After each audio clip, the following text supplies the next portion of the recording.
Salut à tous et à toutes les gens, c'est Blade et aujourd'hui on se retrouve pour la review du chapitre 46 de Boruto. Ce chapitre a pour nom la nature véritable. Mais quel chapitre! Mais quel chapitre! Mon dieu, il était juste excellent, une dinguerie en termes de révélation, en termes d'action, il s'est passé mais tellement de trucs dans ce chapitre que là je vais commencer tout de suite à vous en parler sans perdre plus de temps parce que sinon la review risquerait de durer 40 minutes si je perdais du temps sur des choses un petit peu inutiles. On commence ce chapitre par le début véritable du combat opposant notre cher Kashin-Koji au leader, on va dire, de l'organisation Kara, Jigen. Donc on a enfin le début vraiment de l'affrontement que j'attendais avec une immense impatience. Je vous l'ai dit dans d'autres reviews que c'était peut-être le combat que j'attendais le plus depuis qu'on nous avait teasé que Kashin-Koji retournait, après avoir collecté des informations à Konoha, retournait du côté de Kara pour aller voir Jigen. J'attendais que ça depuis un bon petit moment, je dois vous avouer. Et je ne suis pas déçu, on a eu, on va dire, la moitié du chapitre, on va dire, sur le combat opposant Kashin-Koji à Jigen et l'autre moitié sur Amado qui va expliquer vraiment certaines choses à nos amis de Konoha, donc Naruto, Sasuke, etc. Donc franchement, ce début du combat opposant Kashin-Koji à Jigen, je ne suis vraiment pas déçu parce qu'on nous montre encore plus l'étendue des pouvoirs de Kashin-Koji pendant que Naruto se demande mais pourquoi est-ce que Kashin-Koji, cet homme masqué, a l'intention de tuer Jigen.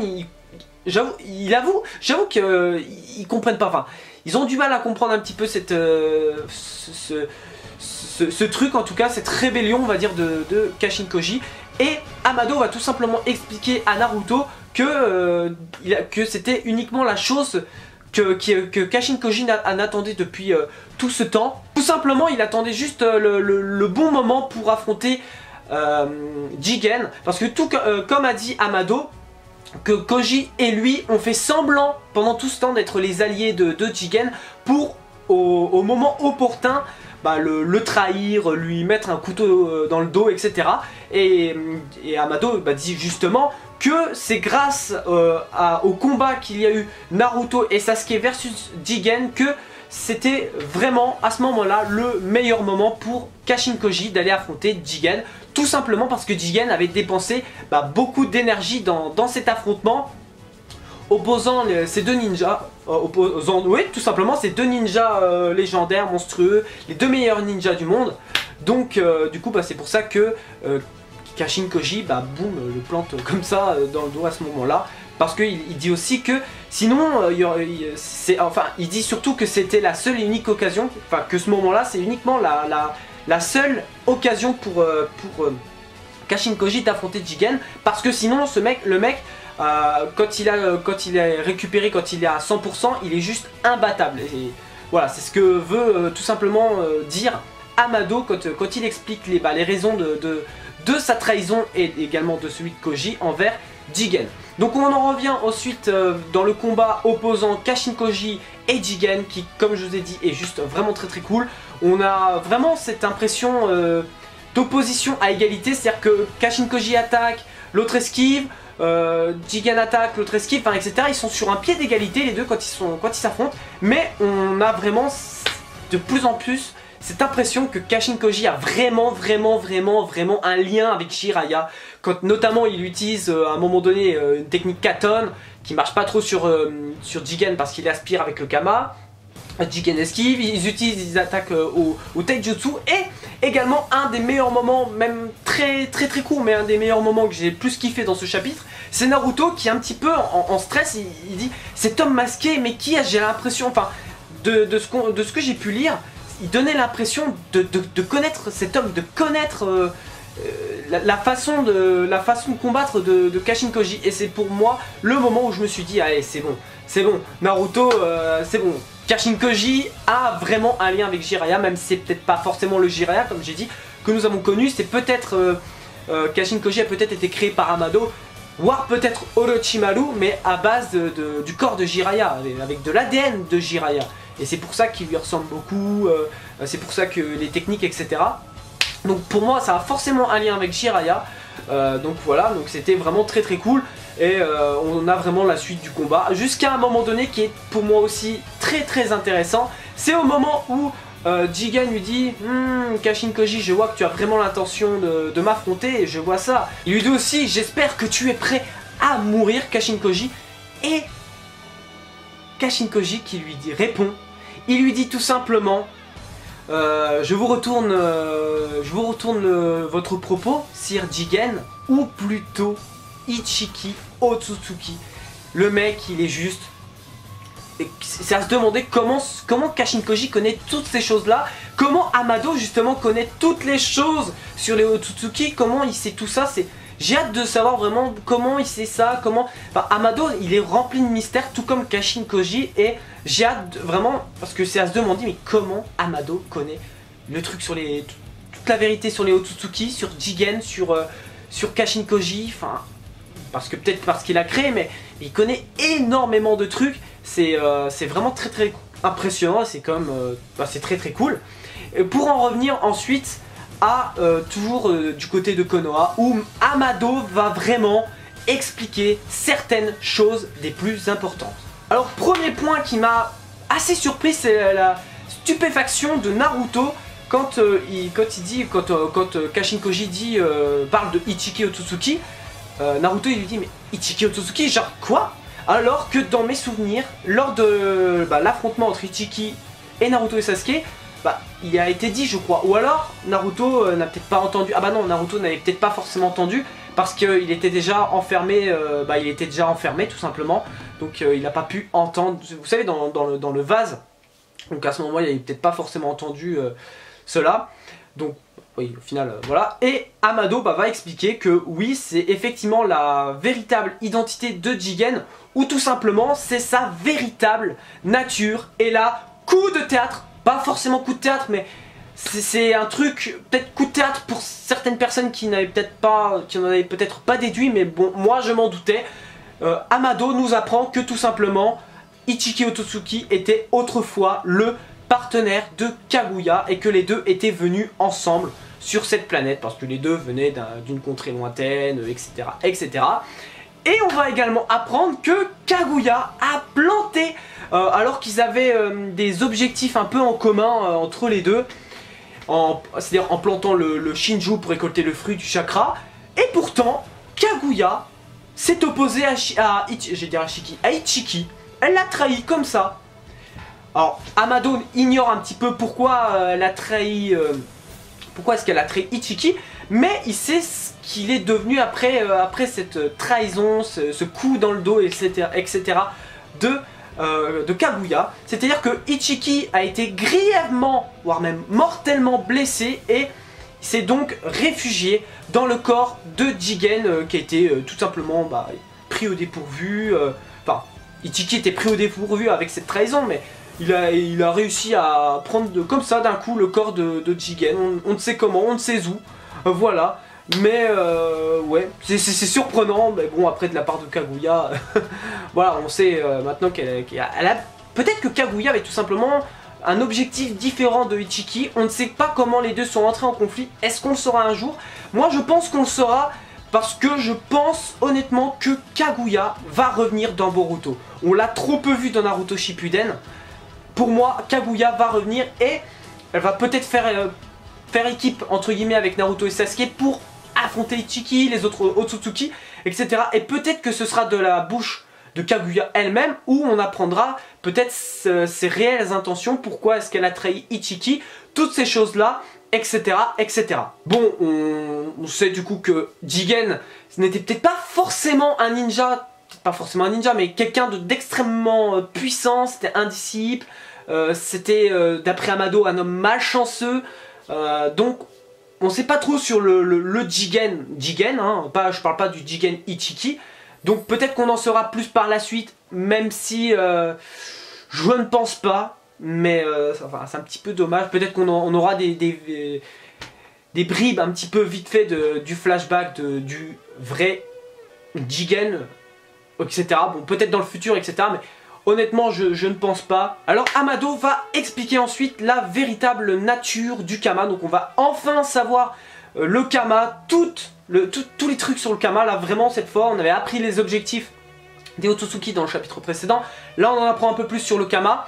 Et c'est même très intéressant. Donc Amado va commencer prendre l'exemple sur Boruto, que Momoshiki lui avait mis un Kama au moment de leur affrontement. Mais il dit, mais qu'en est-il réellement? Mais qu'est-il réellement arrivé au corps de Boruto?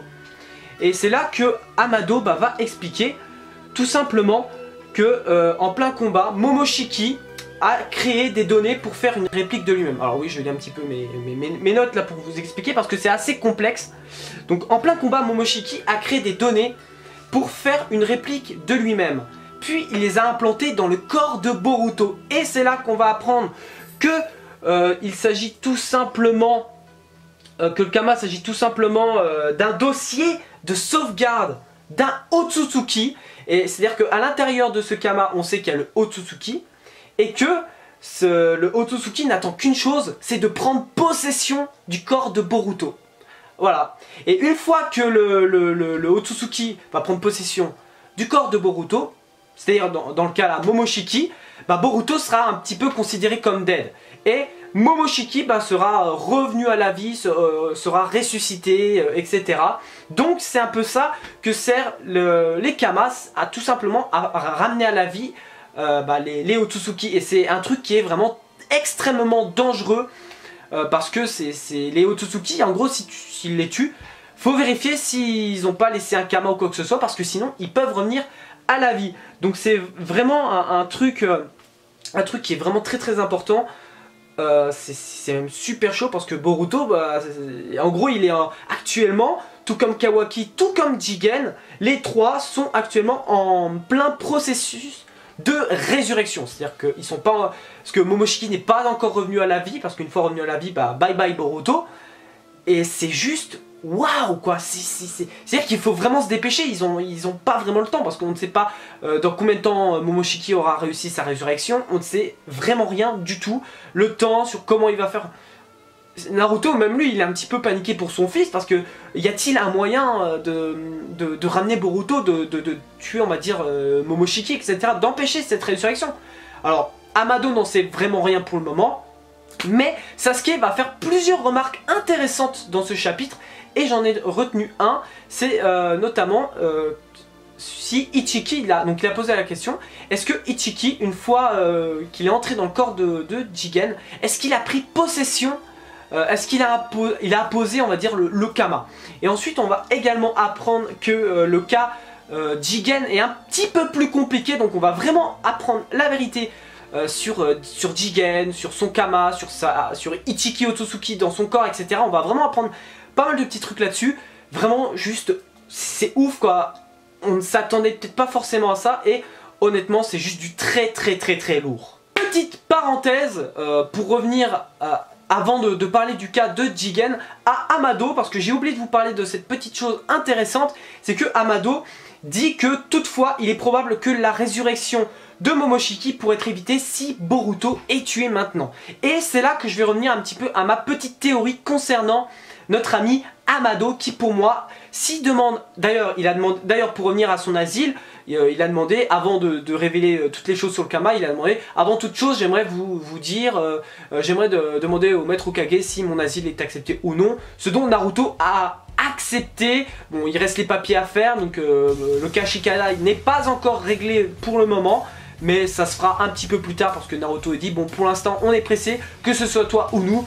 Donc voilà, bon, pour revenir à Amado, je pense que Amado, si, le réel objectif pour moi d'Amado en venant à Konoha, c'est pour moi de tuer de tuer Boruto et de tuer Kawaki pour empêcher que les Otsutsuki qui sont en eux prennent possession de leur corps. Alors on va apprendre un petit peu après que l'objectif de Jigen, il y a un rapport avec Kawaki, mais en tout cas d'empêcher de tuer Boruto pour empêcher Momoshiki de revenir à la vie. Alors moi je pense un petit peu qu'il y a un rapport avec tout ça. Venir à Konoha pour de l'intérieur tuer Boruto et très certainement Kawaki par la même occasion.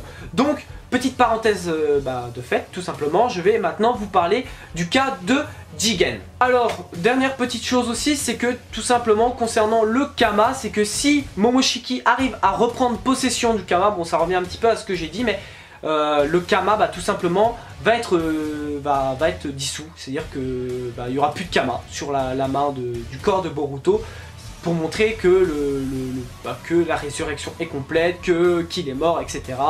Voilà, qu'il n'y a plus de Boruto tout simplement.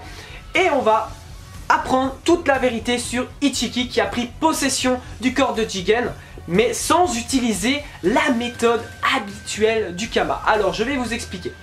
C'est-à-dire que une fois après avoir été trahi, on va dire, par Kaguya, avoir été mortellement blessé, Ichiki Otsutsuki était complètement mortellement blessé. Bon, ça on nous l'a expliqué un petit peu plus tôt dans le chapitre, mais pour insérer un Kama dans le corps d'une autre personne, ça demande un travail vraiment conséquent, ça demande beaucoup de choses.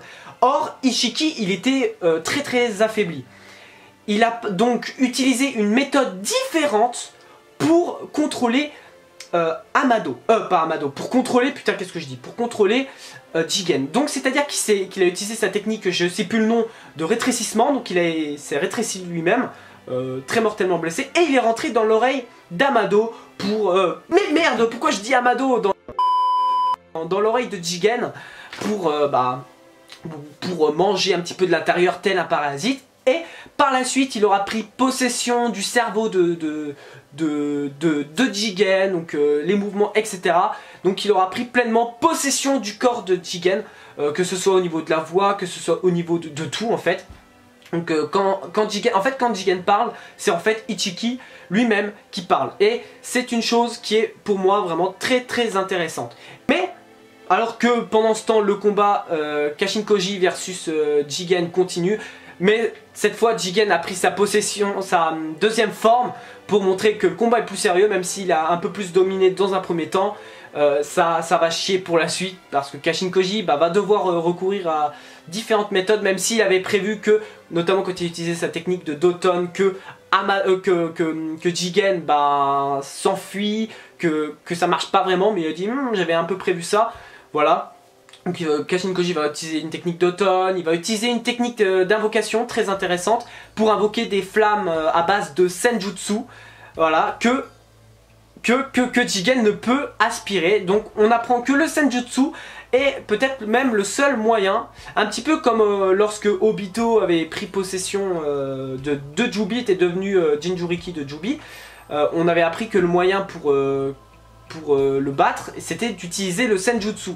Là c'est un peu la même chose pour Jigen, donc on remarque que le Kama ne peut pas aspirer le Senjutsu, donc meilleur moyen pour affronter Jigen, c'est d'avoir des techniques de Senjutsu. Et Naruto, il a le mode ermite, donc si les deux se rencontrent de nouveau et qu'il y a un combat, Naruto pourra peut-être plus dominer Jigen, tout simplement à cause du mode ermite. Voilà, donc c'est vraiment un truc qui est très intéressant. Naruto va donc après demander, mais si Jigen a un Kama, comment se fait-il que Jigen, enfin Ichiki tout simplement, ne se dépêche-t-il pas de terminer sa résurrection? Pourquoi est-ce que Ichiki ne se dépêche pas? Tout simplement parce que le corps de Jigen n'est pas assez fort pour résister à la pleine puissance de Ichiki Otsutsuki. C'est juste fou, voilà. Jigen n'est pas assez fort, et c'est pour cela que Jigen a besoin de Kawaki, parce que si il termine sa résurrection et qu'il entre véritablement dans le corps de Jigen, Ichiki mourrait d'ici quelques jours. Il aurait que quelques jours à vivre avant de clamser, parce que le corps de Jigen, comme je vous ai dit, n'est pas assez puissant. Et c'est donc pour cela que Naruto et Amado ont donc tilté, que c'est donc pour cela que Jigen a besoin de Kawaki, parce que Ichiki Otsutsuki va quitter le corps de Jigen pour entrer dans celui de Kawaki et finir pleinement sa résurrection, parce que le corps de Kawaki est suffisamment apte à contenir la pleine puissance de Ichiki. Et c'est là qu'on va aussi voir que à la fin de ce chapitre, que si Jigen, enfin Ichiki Otsutsuki réussit sa pleine résurrection, ce serait la fin du monde. Ce serait la fin du monde, personne ne pourrait l'arrêter, mais Amado déclare qu'il a un moyen de tuer véritablement un Otsutsuki. Et c'est comme cela que le chapitre s'arrête. Comme je vous ai dit, ce fut vraiment un très bon chapitre, beaucoup de révélations, il y avait beaucoup trop d'infos, c'était juste incroyable. J'ai hâte de voir le prochain chapitre. Un petit peu déçu, ma foi, qu'on n'ait pas eu la réelle vérité sur l'identité de Kashin Koji, j'espère, dans les prochains chapitres. Même si la réaction de Naruto pourrait nous dire « Ah, c'est bon, il a un rapport avec Jiraiya, il a de l'ADN de Jiraiya, peut-être qu'on va avoir des flashbacks de Naruto. » Ouh, je suis hypé. Mais en tout cas, je reste super hypé. Excellent chapitre, j'ai beaucoup aimé, j'ai hâte de voir ce que va donner la suite déjà du combat entre Kashin Koji et Ishiki, tout simplement. J'ai hâte aussi de savoir comment Amado connaît tout ça sur les Otsutsuki, comment il connaît tout ce qu'il vient de dire à Naruto et les autres. Shikamaru, bon, il a un petit peu perdu patience dans ce chapitre encore une fois, mais en même temps la vie de son fils est encore en danger, donc techniquement on peut comprendre Shikamaru. Mais en tout cas, ce fut incroyable, j'ai hâte d'avoir plus d'informations parce que même si je pense on a suffisamment d'infos sur Kama, mais connaître un petit peu plus sur les personnages, Amado, peut-être l'ancien Jigen, Kashin Koji, est-ce qu'il a... Vraiment, j'ai hâte de savoir plus, peut-être dans les prochains chapitres. Mais en tout cas, encore une fois, ce fut vraiment un excellent chapitre. Voilà, c'est tout pour cette review du chapitre 46 de Boruto, assez complexe au niveau des informations. Si j'ai oublié certaines choses, n'hésitez pas à me le dire dans les commentaires, parce que j'ai peut-être oublié certaines choses importantes. Si j'ai mal compris certains trucs, n'hésitez pas à me le dire dans les commentaires, c'est très important, parce qu'en même temps, ce fut un chapitre avec rempli d'informations assez complexes. N'hésitez pas à liker si ça vous a plu, à commenter pour me dire également ce que vous avez pensé de ce chapitre, à partager, ça me ferait également extrêmement plaisir. Et quant à moi, je me casse et moi je te dis à bientôt pour une prochaine vidéo. Merci d'avoir regardé, allez, Jana.